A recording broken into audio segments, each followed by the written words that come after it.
sebagaimana Allah SWT membenci perut yang dipenuhkan. Pada satu kali Nabi SAW telah bersabda, cukuplah beberapa suap makanan untuk seseorang itu sehingga dia dapat menegakkan tulang belakangnya. Sekiranya seorang itu beria-ria benar untuk makan, maka janganlah makan sehingga lebih daripada 1/3 bahagian perut untuk makanan, 1/3 untuk air, dan 1/3 dibiarkan kosong. Hadis kan? Apa? Hadis. Pastinya terdapat sesuatu keistimewaan yang menyebabkan Nabi SAW berpuasa beberapa hari secara berterusan tanpa memakan apa-apa pun. Saya perhatikan guru saya Hadrat Maulana Khalil Ahmad rahimahullah ta'ala sepanjang bulan Ramadan. Kadar makanan yang beliau makan untuk kedua-dua waktu berbuka dan bersahur hanyalah tidak lebih daripada sekeping setengah capati. Sekeping setengah. Cukup Sekiranya ada orang bertanya, maka beliau akan menjawab, saya tidak berasa lapar kerana meraihkan kawan-kawan saya duduk makan bersama mereka.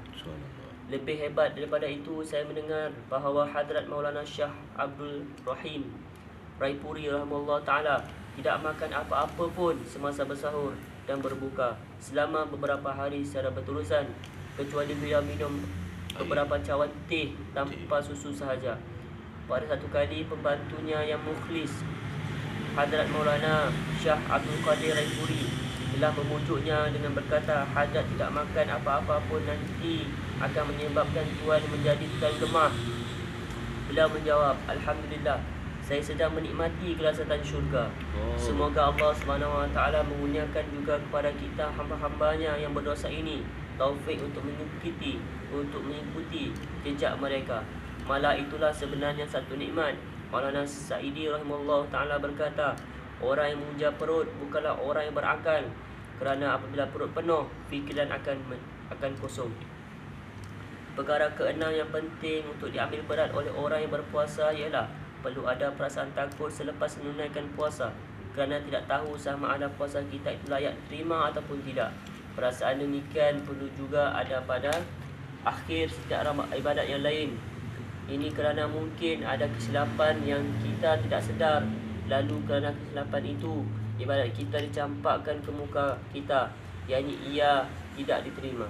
Nabi SAW bersabda, ramai orang yang membaca Al-Quran sedangkan Al-Quran terus melaknati mereka. Sabda Nabi Baginda SAW lagi, antara mereka yang mula-mula akan dibuat keputusan pada hari kiamat ialah seorang syahid. Dia akan dipanggil dan akan diingatkan kembali akan nikmat-nikmat yang telah diberikan kepadanya di dunia. Dia akan mengakui semua nikmat itu dan kemudian dia akan ditanya apakah yang telah dilakukan untuk menunaikan hak-hak nikmat tersebut. Dia akan berkata, saya telah berjihad di jalanmu sehingga saya telah gugur syahid. Lalu dikatakan kepadanya, kamu dusta, kamu telah berjihad supaya orang mengatakan kamu seorang pahlawan, dan itu telah pun diperoleh. Selepas itu dia diperintahkan supaya diheret ke dalam keadaan muka terlangkup ke bawah dan kemudian akan dilontarkan ke dalam neraka Jahannam. Demikian juga seseorang alim akan dipanggil.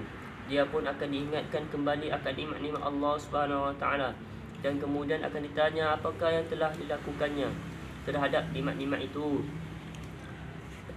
Dia akan berkata, saya telah belajar ilmu dan telah mengajar orang lain, dan saya telah membaca Al-Quran demi keredaanmu. Akan dikatakan kepadanya, kamu dusta. Itu semua telah dilakukan supaya dikatakan kamu seorang alim, dan itu telah diperoleh.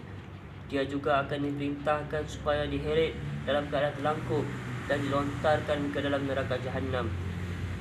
Demikian juga seorang hartawan yang akan dipanggil setelah ditanya tentang nikmat-nikmat Allah SWT dan pengakuannya telah diambil, maka dia akan ditanya, apakah amal yang telah kamu lakukan terhadap nikmat-nikmat Allah SWT itu? Dia berkata, tidak satu jalan kebajikan pun yang saya tidak membelanjakan harta saya. Tiada satu jalan kebajikan pun yang saya tidak belanjakan harta saya. Maka dikatakan kepadanya, kamu dusta. Itu semua dilakukan supaya kamu digelar seorang dermawan, dan itu telah diperoleh. Dia juga akan diperintahkan supaya diheret dalam keadaan terlangkup dan dilontarkan ke dalam neraka Jahannam. Semoga Allah Subhanahu Wa Taala melindungi kita semua. Amin. Amin. Amin.